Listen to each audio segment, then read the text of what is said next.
friends, Stephanie here, and I'm back with more movie chatter. And what I have for you today is a brand new segment that I'm bringing to the channel. And these are nominees that they were nominated for something in the Academy Awards, but they did not win. In today's video, what we're going to do is some Best Picture nominees that did not win. We're going to do other Best Picture nominees. We'll do actors, actresses, directors, supporting roles. So this is gonna be going on for a long time. There's a lot of material here. So since the nominees that didn't win didn't get to walk away with their Oscar statue, I have brought them their movie chatter statue from us, our community, and it is a lovely gold C-3PO bobblehead. So whoever didn't win their Oscar will get a lovely C-3PO, a nod from C-3PO. But the whole point of this segment is not to say right or wrong, good or bad.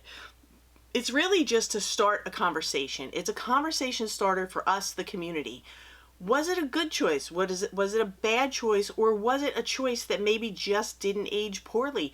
Maybe it felt like the right choice at the time, but looking at it in 2023 or whenever we look at it in the future, maybe it doesn't feel like it aged well. So there's a lot to consider. And also, you know, art is subjective. There really is no right or wrong. It's just what feels right to you, the viewer. So we may all have very different opinions. And I'm just going to get into it. And I went by the year, not necessarily the year the picture was made, but the year the award was given. So the first one is from 1995.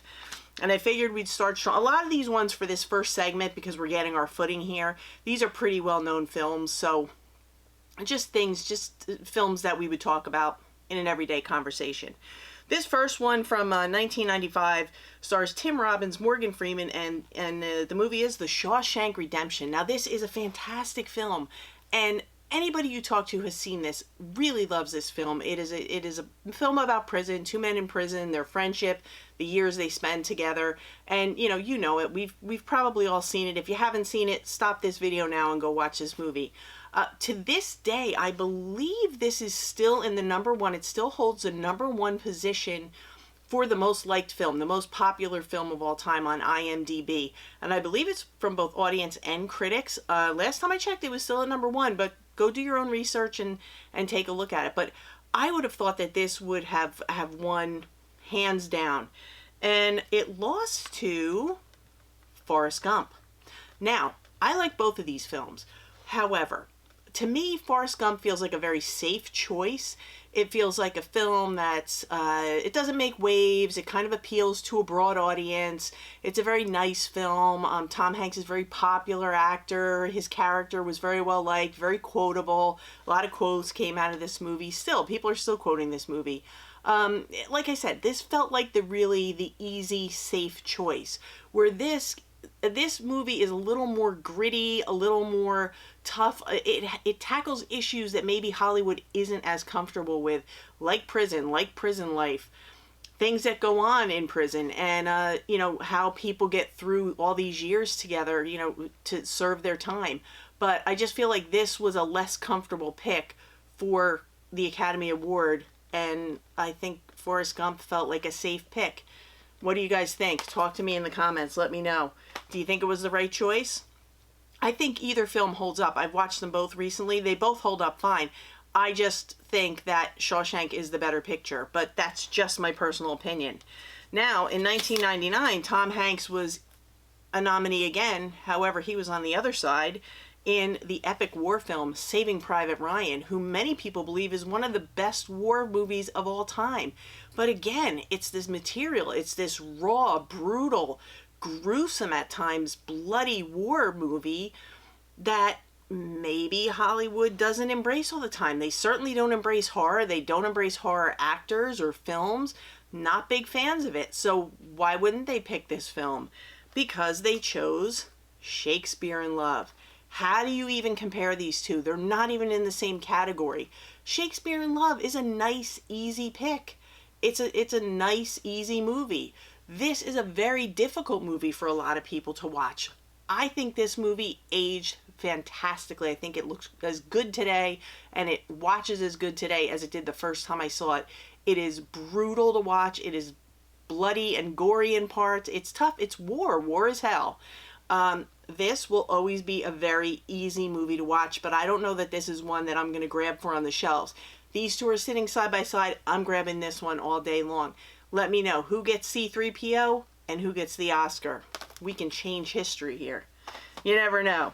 Now this one, out of all of them, I think this was the most, this is the most difficult decision for me because these two films are a dead heat because I love them both, but for different reasons. This is from the Academy Awards of 1950, and one of the nominees was a Billy Wilder film that if you've been around the channel or you've been around the Saturday chats with myself and Cinema Dave on Saturdays over on his channel, you know we love Sunset Boulevard, a Billy Wilder film starring William Holden and Gloria Swanson. And this is such a great film. It's so campy, it's so creepy. It's about obsessive love, fatal attraction, and it does have horror elements. It's very claustrophobic feeling at times. Could that be why it did not win? It was definitely nominated. Gloria Swanson was nominated for Best Actress, didn't win, but she was nominated. Or did this maybe develop, is it one that maybe developed a cult following as time went on? Because it lost to one of my favorite actresses of all time, Bette Davis in All About Eve, which is also, this is an absolutely phenomenal film about an aging Hollywood actress. It fits the criteria for what a Best Picture winner would look like, especially back in the 1950s. But I think that this probably had more elements than this that the Academy liked. Bette Davis also did not win for Best Actress, although she was nominated. They both lost to Judy Holliday that year. However, I love both of these films. Like I said, it's almost a dead heat, but it depends what mood I'm in. If I just want to have fun and see campy, creepy, obsessive love, I'm going Sunset Boulevard every single time. If I want to see a really great film featuring one of my favorite actresses of all time, Bette Davis, I'm probably going with All About Eve. Which one do you pick? Did they make the right decision? Because I think these have aged equal. I think these are as great today as the first time I ever saw them.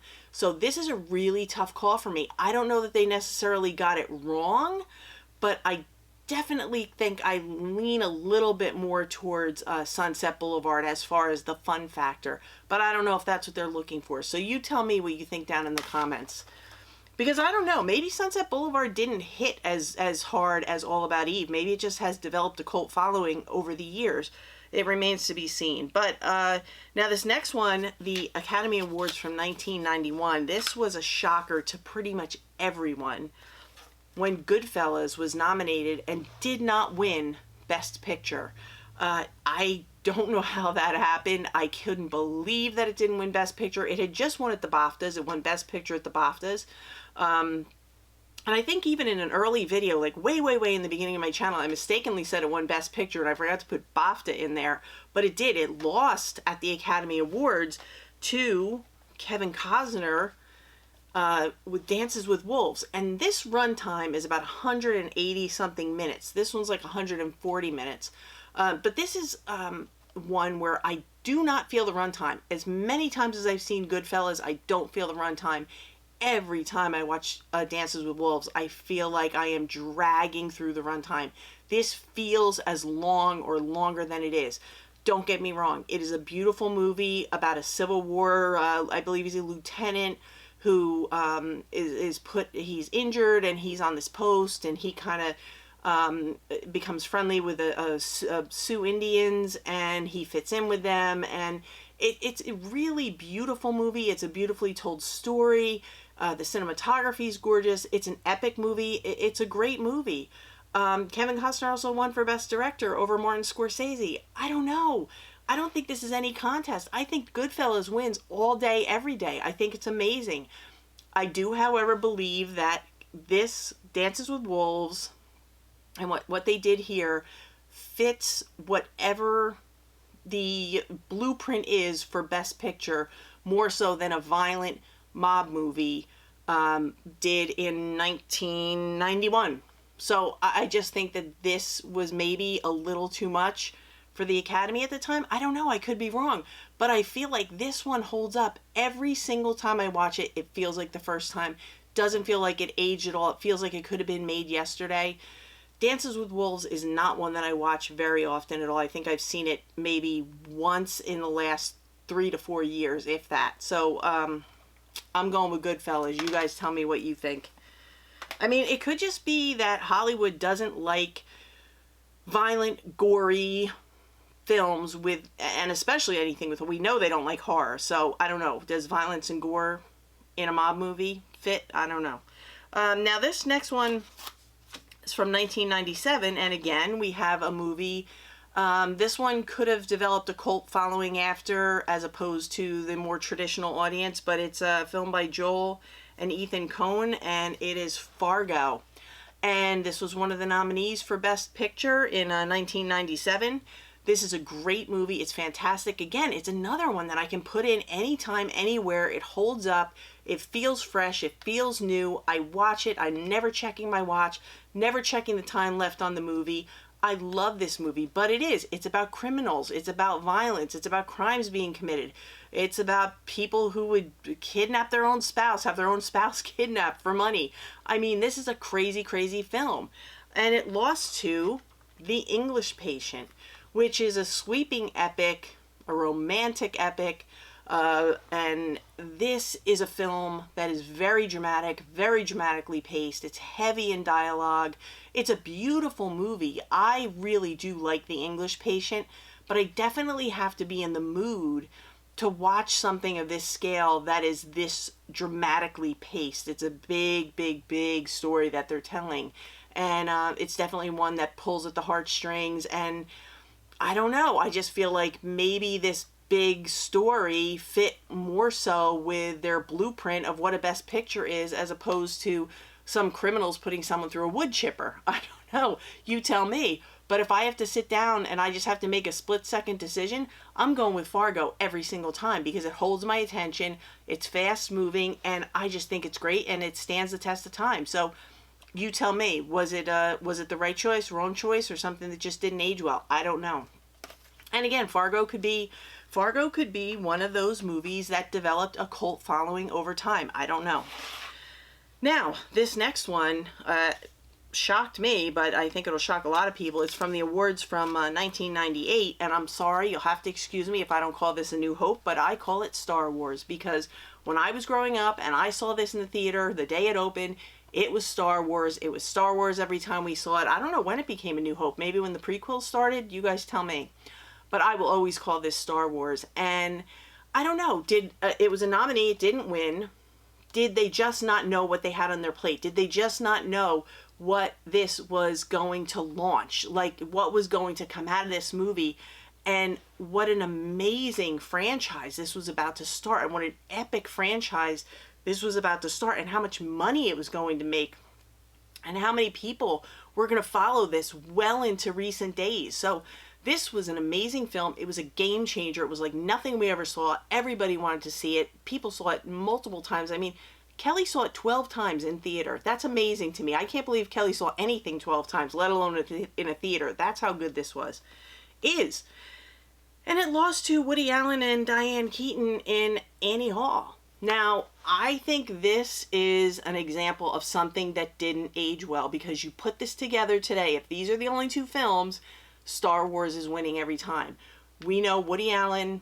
I am a fan of Woody Allen. I'm a fan of Annie Hall. I think I have almost every film you can get on physical media of Woody Allen. I'm a fan. I know he's had his transgressions. I know. But I do appreciate him as a filmmaker. I do enjoy his work. But Annie Hall is no Star Wars. I'm sorry. I just think, again, at the time, this fit the blueprint better. So I think this could be one of those decisions that maybe it didn't age well, the decision didn't age well, but I don't know. You guys tell me. Annie Hall or Star Wars? This one definitely didn't age well. 1981. Robert De Niro, Martin Scorsese, nominated for Raging Bull. Did not win. Again, this is a violent movie. It's a boxing movie. There's misogyny. There's domestic violence. There's all kinds of fighting. There's all kinds of things going on. This is not a feel-good movie. This is a real gritty, hardcore movie. but it's fantastic. The direction was fantastic. This is an amazing movie. You put this in today, it feels like it was made a month ago. It's an amazing, amazing movie that stood the test of time. It lost to Donald Sutherland, Mary Tyler Moore, and Timothy Hutton in Ordinary People, which is a family drama from the 1980s. It feels like a time capsule.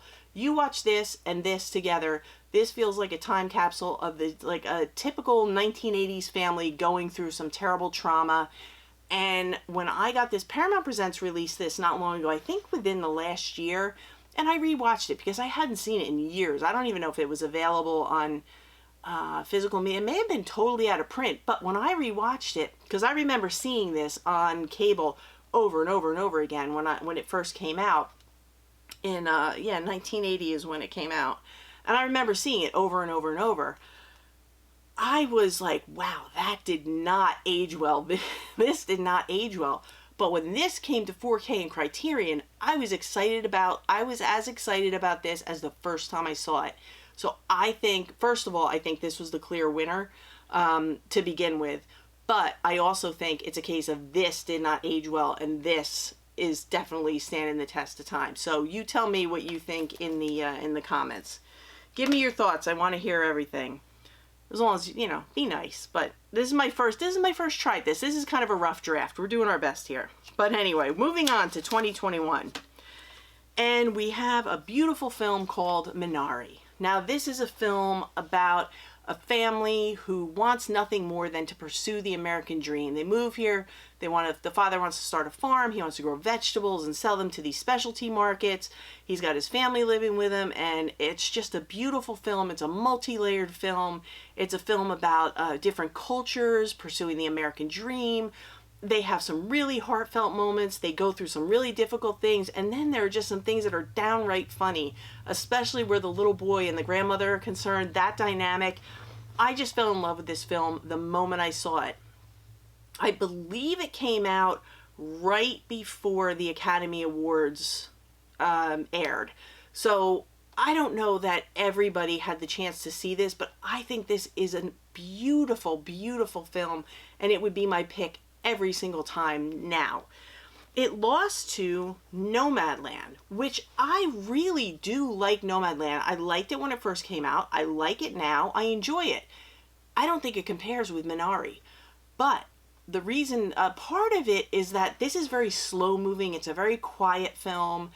Also, a lot of the people in this are not actors. So it feels kind of like a YouTube vlog of people who live a nomadic lifestyle, like the RV lifestyle, with Frances McDormand thrown in, who doesn't really do all that much. But I don't feel like this was a best picture. I feel like it was a best vlog, and I feel like this was an amazing movie. I don't know, they're two different things. It's apples and oranges.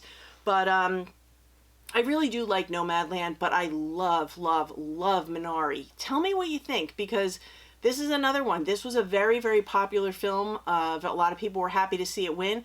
I don't know. I don't know. I felt a little different after seeing Minari. So, I don't know. That's my thoughts. Now, this one is 2006, and we have the C3PO winner was a nominee that starred Heath Ledger, Jake Gyllenhaal, Anne Hathaway, and Michelle Williams in the beautiful, epic story of Brokeback Mountain, as done by Ang Lee. Beautifully directed, beautiful storytelling, a very difficult subject matter. It takes place in 1963, and Jake Gyllenhaal, and if you haven't seen this and you don't want to know about it, just fast forward a few minutes and I'll be done here. I don't want to spoil anything for anyone. But anyway, these two are working as, I think they're herding sheep up on a mountain, up on Brokeback Mountain, and they end up in a relationship. But outside of that, when they go home, they have their families, their wives, kids, whatever, obligations. And in 1963, this type of thing didn't go on. It was forbidden. If it went on, it was a secret. Their lives could be in danger if they even tried to live together, even pretending they were just sheep herders. Not a thing that would happen. So is this a case that America just wasn't ready, or the Academy wasn't ready to see a beautiful, sweeping, wonderfully written, wonderfully directed film about gay cowboys? I don't know, because it lost to Crash. Again, you can't compare the two. They're completely different. Crash is not a bad movie, but Brokeback Mountain, I think, is leaps and bounds above Crash as far as storytelling, direction, everything. I mean, this pulls at every heartstring you have. This is a beautiful, beautiful movie. And this one, Crash is good. And listen to the cast: Sandra Bullock, Don Cheadle, Matt Dillon, Brendan Fraser, Terrence Howard, Ryan Phillippe, Michael Pena. I mean, this is a great movie. This is a very good movie. I think this just fit the profile for what they were looking for in a Best Picture, as opposed to this. I think they just weren't ready for this. I think this may have been ahead of its time. You tell me. Is it a thing where maybe the pick didn't age well? Maybe this was a good pick in 2006. Maybe in 2023, it would have been Brokeback Mountain. And I can tell you, Brokeback Mountain is going to get they're going to get a new 4K release from Kino, and it's probably going to look amazing. But I would pick Brokeback Mountain every single time. I remember sitting in the front row to see this and crying. It was a beautiful, beautiful movie, and it still is. It holds up to this day. And now my last one, you couldn't have two films that are more different than these two. And I just rewatched both of them. Now, the nominee that did not win is the true story of Mickey Ward and his brother Dickie, played by Christian Bale. So it's Mark Wahlberg and Christian Bale in The Fighter. This is a fantastic sports movie. It's about, like I said, the true story about the boxer Mickey Ward and his controversial, pain in the neck, out of control brother Dickie, who is his trainer, who has various problems, and he wanted to be the big guy. He wanted to win all the titles, and instead he ends up being the trainer for his brother, who was able to stay the course and stick with the training. And you know, Mark Wahlberg is the boxer who Dickie is trying to train, but really very competitive between the two. We also have a highly dysfunctional family where there's fights and alcoholism and all kinds of stuff, hair pulling, you name it, it goes on in this family. So this is not a down and out, but like a working class family, and they say what's on their mind, and they fight, and they scream, and they yell, but they love each other in the end. And I don't know that is what Hollywood's idea of the American family. That's not what they want to show, because this is an amazing movie. It lost to another really great movie, The King's Speech. But The King's Speech, the message of The King's Speech was kind of lost on me the first time I saw it, because I didn't really know all that much about the history of the royal family. I now know a lot about the history of the royal family. So this is about George VI, and he had a problem with a stammer when he tried to give do any kind of public speaking. So he works with Jeffrey Rush, who is someone who's going to help him with his speeches, and he's trying to make him be able to stand up and speak when he has to take the throne, because his brother decides he doesn't want to be the king. And when I realized what this was and how it determined the trajectory for eventually to be Queen Elizabeth, this really struck a nerve with me. Like, I really, really took to this movie the second time I watched it, or maybe the third time I watched it, because I understood the history of the royal family and the significance of George VI taking the throne and how it changed everything. But without all that, I think the importance of this film is lost on people, and also it does tend to feel a little slow, very dramatically paced, very dialogue heavy. It's not exciting to watch. It's interesting if you know the history, not exciting. So I don't know. Was this the better picture? I would go with The Fighter, because I think this is what, if people had to choose, I think most people are going to choose The Fighter every single time. It's entertaining. It's a stand up and cheer. It's a gritty, tough boxing movie. People love that. I mean, Rocky. Think Rocky. This is like a modern Rocky. It's awesome. So I'm going to go with The Fighter every single time, but I don't know. You tell me. Did they make the right choice? I mean, I think it aged okay. Both films feel relevant now from 2011. They still feel relevant, but it's not been that long. Tell me down in the comments, which one would you pick? So those are the first 10 movies that I chose that were nominated for Best Picture, did not win. We showed who they lost to. Let's get a conversation started down in the comments about how we feel about these decisions. And I want to thank you guys for watching. I hope you enjoyed the new segment. I'll get a groove on it once I do a few of these. It's very new. It's very rough. I had to figure out the format. So I appreciate you guys taking this maiden voyage with me and supporting little C3PO and his picks. He will be with us, and hopefully Pickle's going to join us on some future episodes. She's got her little bow tie, but she was a little wild today. She's very playful. So I want to thank you guys as always for watching. I have a nice haul video coming up for you. It'll probably land here around Sunday because I have the Saturday live stream over with Cinema Dave on his channel, 2 p.m. Eastern Standard Time every Saturday. We're there. We're talking everything, movies, entertainment, life, you name it. We have a blast. So come over there on Saturday. Come back here on Sunday.